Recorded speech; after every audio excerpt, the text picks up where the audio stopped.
long time ago, in a galaxy far, far away.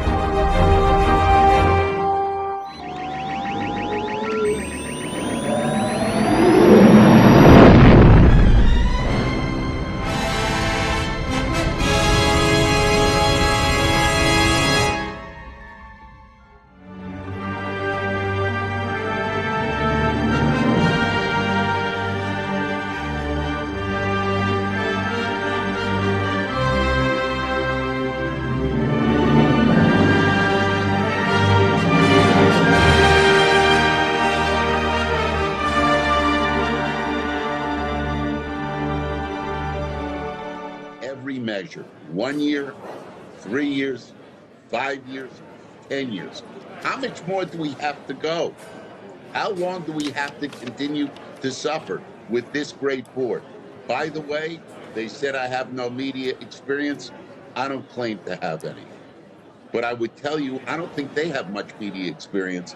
They broke a record this year. Do you know that the last 5 movies in a row were losers? Now, if that comes with media experience, I want a guy who doesn't have a media experience. So David, let's deal with facts. The company has underperformed. I made a run at them last year. They promised they were going to improve things. I took them at their word.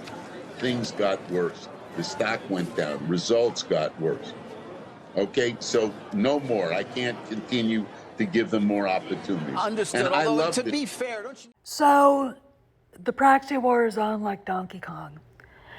Trian Partners dropped the SEC document called Restore the Magic. It's a very densely worded 42-page report to the other investors about the problems at Disney. Okay. Disney basically told Peltz when he made a formal request to join the board with the former CFO, Jay Rasulo, that you don't have any media experience. No one on the board has media experience. The only one who does is Bob Iger. Okay. And he knows very well that Peltz is right, that Disney's underperforming. He mentioned 5 movies over the last year that crashed and burned. Let's see, we had Elemental, Wish, the animated thing that I can't remember the name of, Indiana Jones and the Dial of Destiny, and The Marvels. Okay. He fired wokesters. He put out a thing saying no more of that stuff not too long ago to the company, a memo about it.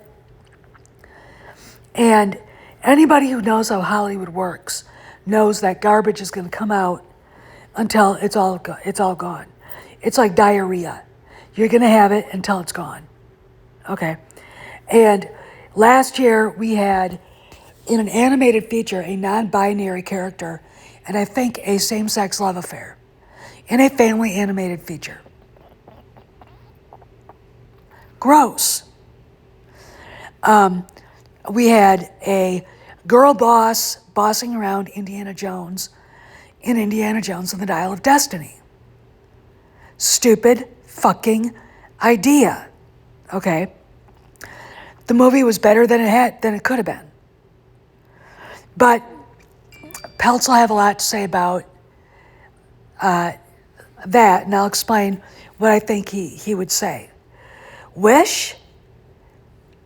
Look, if audiences were horrified by same-sex bullshit in movies that Disney put out, they're not going to see Wish. Okay? And from what I heard, Wish was okay. But the reason why they didn't want to go see Wish is because of the last 8 years of white men bad. Here's a fag, like him. Here's a dyke. Here's this, here's that. Here's a bunch of fucking activists demanding that Elsa from Frozen be a lesbo. You know, people remember that. Okay, the worst thing that happened to Disney is the Reimagine Tomorrow videos getting out. it has been down fucking hill ever since. Okay, does Peltz probably know that? Oh yeah, you bet he does. Okay, he talked about the 5 movies. He talked about how bad content is, and it's in the it's in the SEC filing. Now, Disney also said they understood content wasn't up to par in their filing. Okay, you're admitting it in an official government document. You're being called out by, I think, the single largest shareholder in the company. Okay. All right. What are you going to do about it? Last year, Iger promised Peltz they would do better. They didn't do better. Granted, the stock is up over $10 from what it was back then. Or no, actually, it's not up to where it was when Iger took over a year ago, November. It dropped to $79 a share a few months ago. Now it's back up to $90. Wow. And no one's going to get any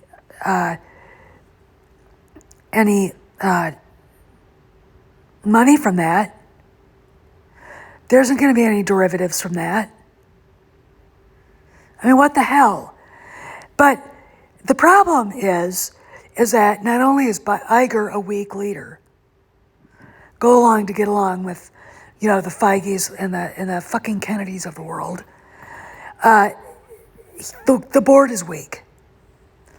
So let's talk further about that because it's interesting.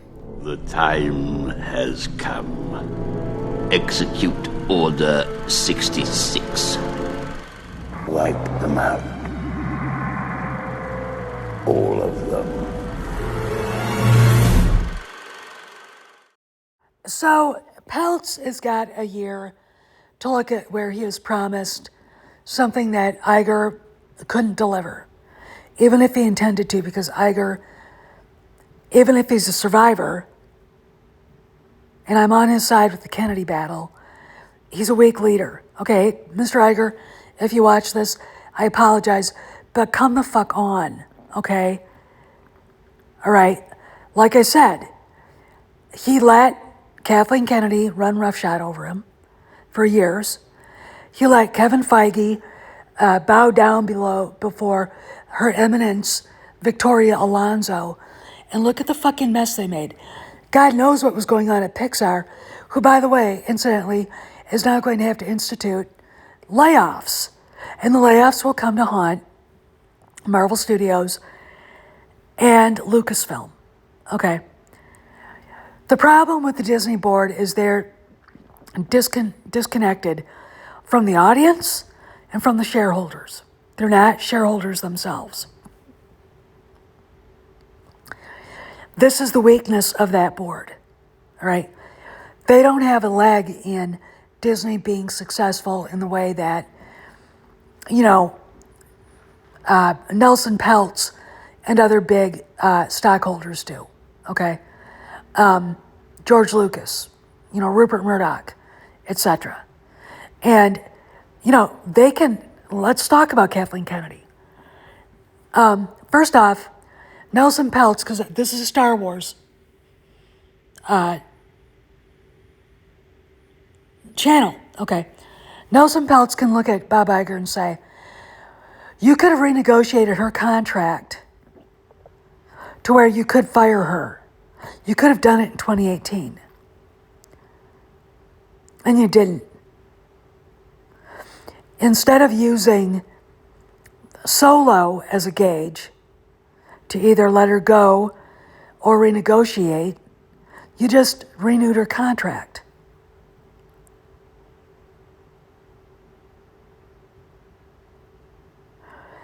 This is not how you do things. This is weakness, okay? This is, I really don't want to get into it or have a problem. Kennedy's, a very powerful, quote unquote, woman in Hollywood, she can make a problem for me, which is probably why he didn't do it. Okay, he never thought he'd ever have to use a nuclear bomb on her.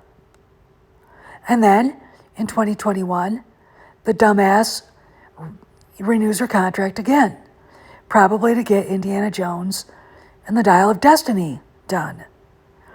She comes back, and this is Nelson Peltz probably saying this, and says, I want to be on longer so I can make another few movies. Iger says, no, you're leaving. We're not renewing your contract. Now imagine in 2021, had he said, Kathy, you're done. We're not renewing your contract. Okay. Granted, there was a clause where if the movie she put out there made $1 billion, then it would automatically be renewed. Which, if that's a thing, Peltz has every reason to waive, stock ops, paper in Iger's face saying, you are a bad person. You are weak. Because he is. Okay? There's no reason for any of this to happen. All right, you've got the Kathleen Kennedy debacle, which looks to be winding down, but still, what the fuck? She should have been gone in 2018. Okay? Regardless, you've got the Marvel debacle, you've got Galaxy's Edge crashing and burning, Disney Plus not making a profit yet, you've got all kinds of shit going down in the earnings. What the hell? Okay? What was Bob Iger doing? Oh, not to mention $3 billion that went missing. And Peltz probably knows the rumor. And he really wants to probably look at the books, which is a reason why Iger definitely does not want him to come back or to come in and sit on the board. Okay? It is absolutely unbelievable to me how bad it's gotten to the point where now people are paying attention. And another thing, Peltz can look at Iger and say, why did you need to buy Fox? Okay, it's on like Donkey Kong, and in my opinion, I think Iger this time next year won't be there. This is Steph signing out. I'll see you around the galaxy.